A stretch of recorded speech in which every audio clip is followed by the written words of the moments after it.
Hi,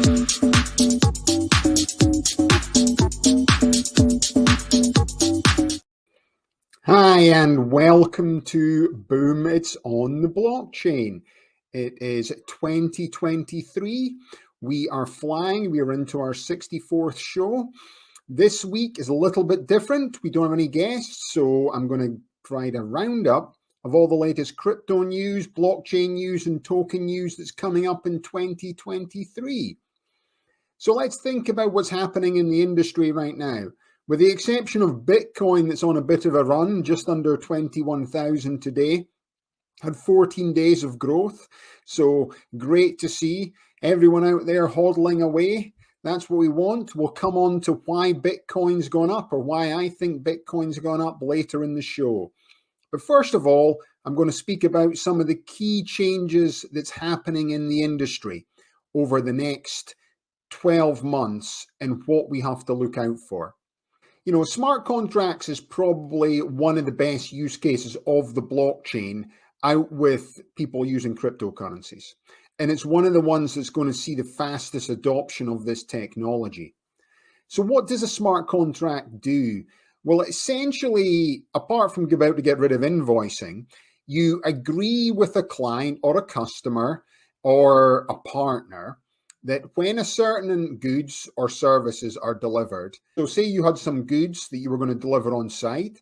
So we'll just talk about cable because I was involved in the cable industry in the past. So say you had 300 meters of medium voltage cable delivered onto a site. We'll say it's a construction site. The minute the 300 meters of cable is delivered on site and the client is happy with the product, the smart contract is automatically executed and you will be paid.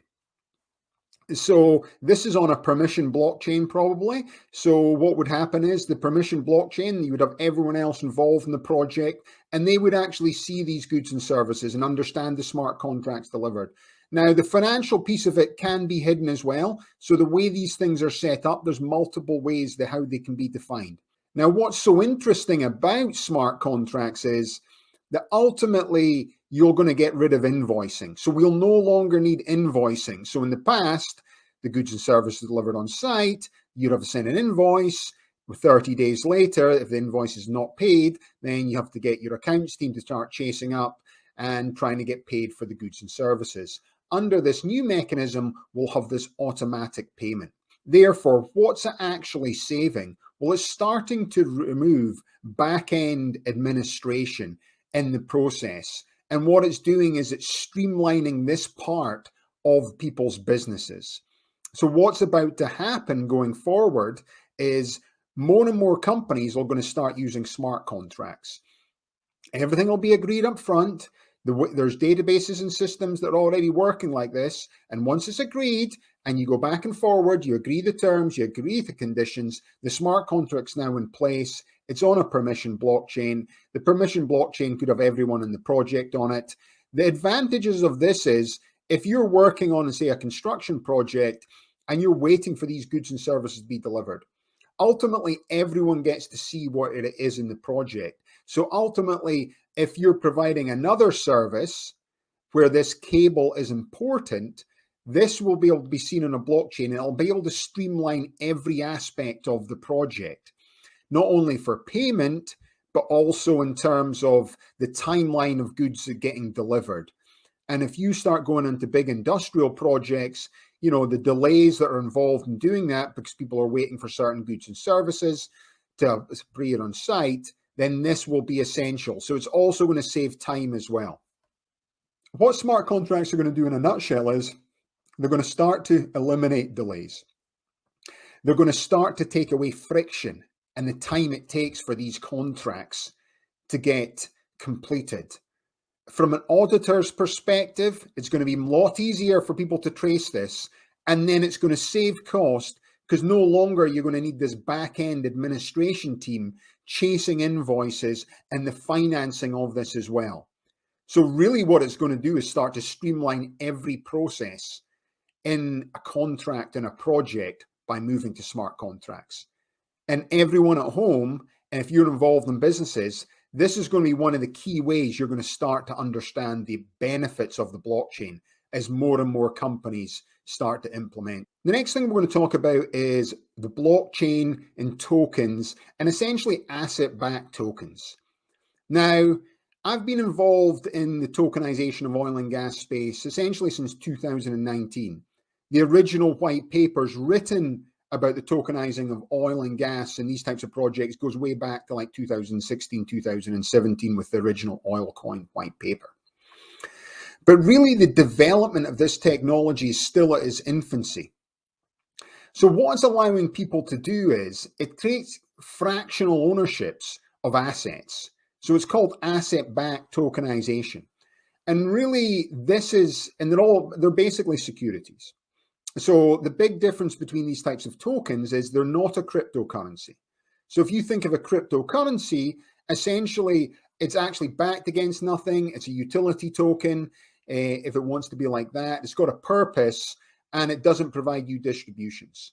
What we're doing now is we're taking the same technology, we're tokenizing physical assets, and the benefits of this will be people will get distributions of this. So how will it actually work? Well, ultimately, right now, if you think of the oil and energy industry, the guy next door is hammering nails.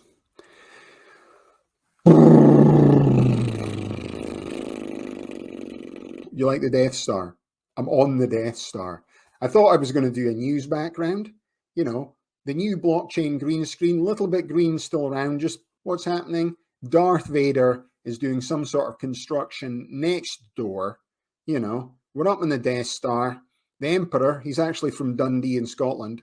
You know, you can Google it, everyone. Where's the Emperor from? Dundee. Where do you come from? Dundee, mate. That's where the Emperor's from. If you think of that, the Emperor's from Scotland. Who wrote the Bible? The Bible was written by King James. Well, it wasn't. It was translated under King James's team back in like 1611, the old King James Bible, for all you Americans who want to learn a thing or two. And then the Emperor's from Dundee. You know what I mean? What can you talk about? And who's that banging next door? Darth Vader. He's creating some sort of device there as well, you know.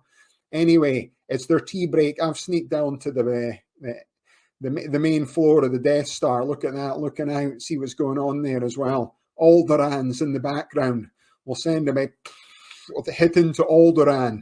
That's what it is. The Scottish, you know, we're taking over. Right.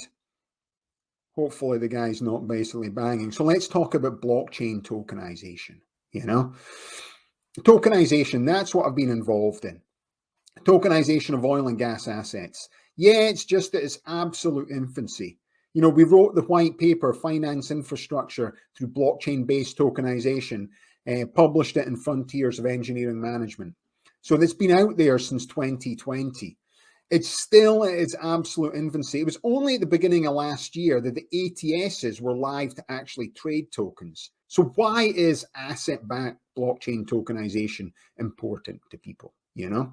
Well, ultimately, what it's doing is it's fractionalizing assets that weren't fractionalized before and creating a mechanism to basically speed up the transactions of it. So what's going to happen is we're going to start to tokenize absolutely everything.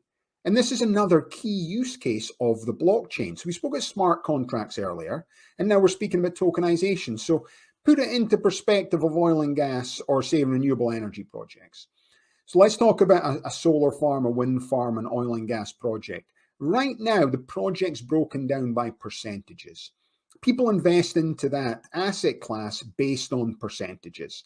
Right now, it's a bit of a closed shop. If you think of an oil project in the Midwest in America, you know, you might have, you know, the operator owns 40%, the management team 10%, the farmer, landowner 10 to 20%, say, and then the rest is made up of non-operated working interest holders.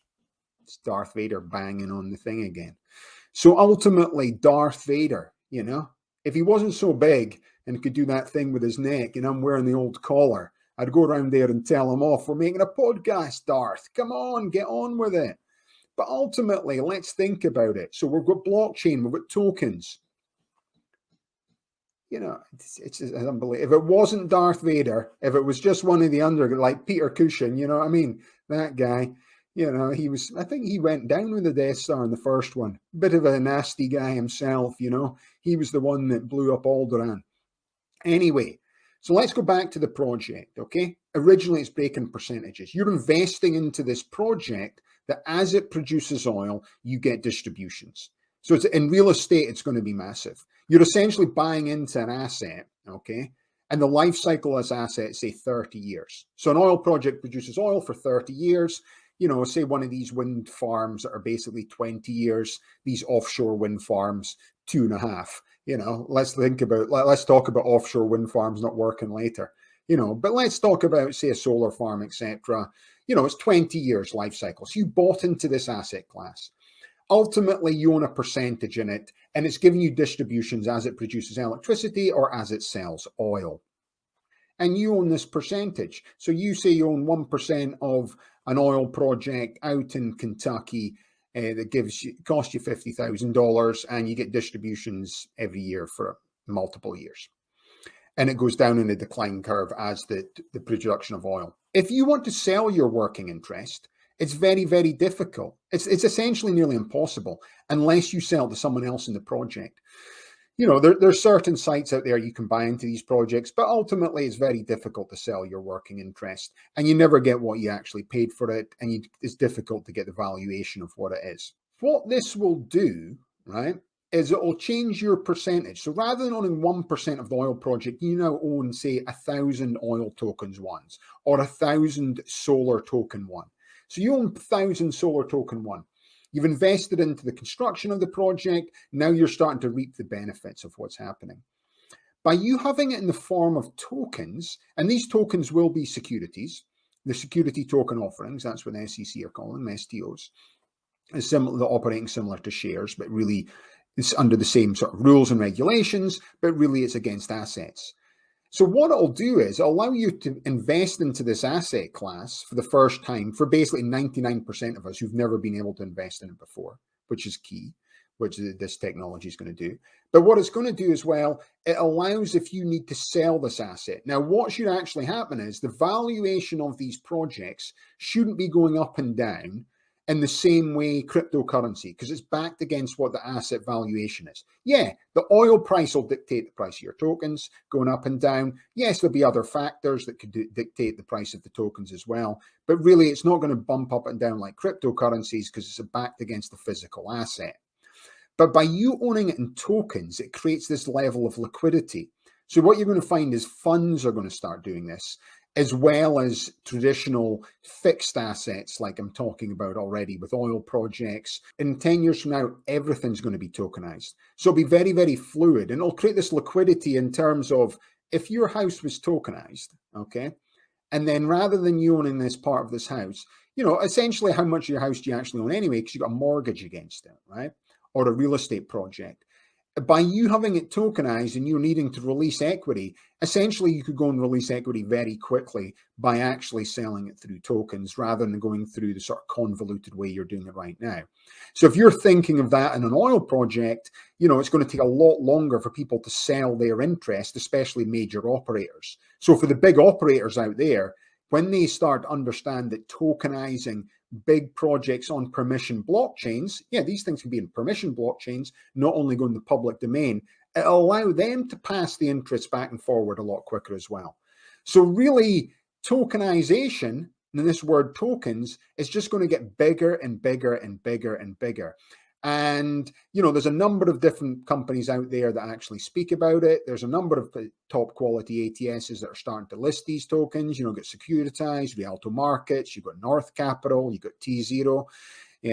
Vertalo's involved in that as well. They're a few of the key companies involved in this. You've got a number of different guys. You've got STO guys they're the information consultancy guys based out of Miami. I get their newsletter. It's really good. It lets you understand what's happening in the market space. And that's why blockchain and tokenization is going to be massive. This year will be a breakthrough year, and the next 2, 3, 4 years, this is how we're going to be investing and owning things. And it's going to open up so many more opportunities to invest and own parts of asset classes that make money through distributions what we've never been able to do before. And I honestly believe that once the first solar and wind farms start getting tokenized and we start buying into that asset class, you're going to see mass adoption of people out there who essentially want to do something good for the environment, or believe they're doing something good for the environment, but also want to get a return for their investment, and doing something more than just buying a Tesla and sticking solar panels on their roof and doing a little bit of recycling. Ultimately, they'll be able to own part of a solar farm, part of a wind farm, and that will be key for them going forward. The last thing I want to talk about today is cryptocurrencies. So, what you're going to find with FTX going down and, the volatility in the market space, you're going to see a lot more regulation into the crypto market itself. Yeah, there's going to be Bitcoin, there's going to be Ethereum, there's going to be Solana, ADA. They'll still be there, and there'll still be the big cryptos out there.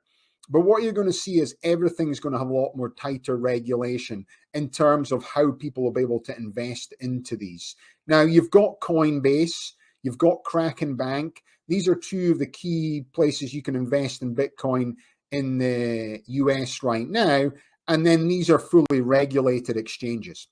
So what about Bitcoin, and why is the price going up right now? So what you found over the last 3-4 months is there's been a lot of institutional money investing into Bitcoin. And that means banks, investment funds, etc., are buying into Bitcoin as an asset class, and an asset class they're looking to hold on to. Bitcoin also is like a tech stock. So, it follows the markets very closely. So when there was the announcement that inflation had gone down, Bitcoin took a bump, in the same way a lot of these tech companies, okay, they're doing layoffs, we've got an upcoming recession, but as inflation comes down, ultimately Bitcoin got a little bump from that as well. So, I believe Bitcoin right now at 20,000 is a really good investment. Yes, you've got to buy it in for the long term, but, it was a way up at 70,000, 69,000, and loads of people said, I wish I got on when it was 20. Well, it's 20 again now, people. So maybe it's a good time to get back involved in Bitcoin. Bitcoin was the original technology behind the blockchain. Satoshi Nakamoto created the Genesis block, and that's where the whole thing started. From a technology perspective, it's just opened this Pandora's box. Ethereum's come along. What's interesting about Ethereum is a lot of the technology that's been developed. So when we are tokenizing energy assets on the blockchain, we're currently using Ethereum to do the tokenization process for that. And then the other piece is the compliance piece. It's just like, originally these digital wallets, the MetaMask ones, there was some level of technology required and able to basically invest for people to feel comfortable with it. Now, all the digital wallets are so easy to use. The Kraken digital wallet is actually easier than using my Bank of America wallet. So I feel very comfortable at actually buying crypto through Kraken. I feel comfortable at using the Kraken digital wallet. It's the same with the Coinbase wallet, the Crypto.com wallet. All these types of wallets are very easy to use, and people are feeling very comfortable at doing it. You can go into your PayPal account and you can buy Bitcoin from that as well. Ultimately, what's going to happen in the upcoming months, you'll have more and more banks giving you the option to actually invest into crypto directly from your online banking system. And when they start doing that, we'll just start to buy it more and more. In the same way you can buy shares that are trading on the stock market through certain bank accounts now as well. So it's making this adoption easier. The governance is going to come in. They use that word a lot. The regulators are going to come in, and the control of this market space and this new asset class is going forward. And with the growth of the technology from Bitcoin to the blockchain, it's just going to get bigger and bigger in the upcoming years, whereby 10 years from now, we'll be using it in every aspect of our life. It'll be second nature, especially to younger people. And, this is where it's going to go. So thanks very much today. You've been watching Boom It's on the Blockchain. Big up from the Death Star. Have a nice day.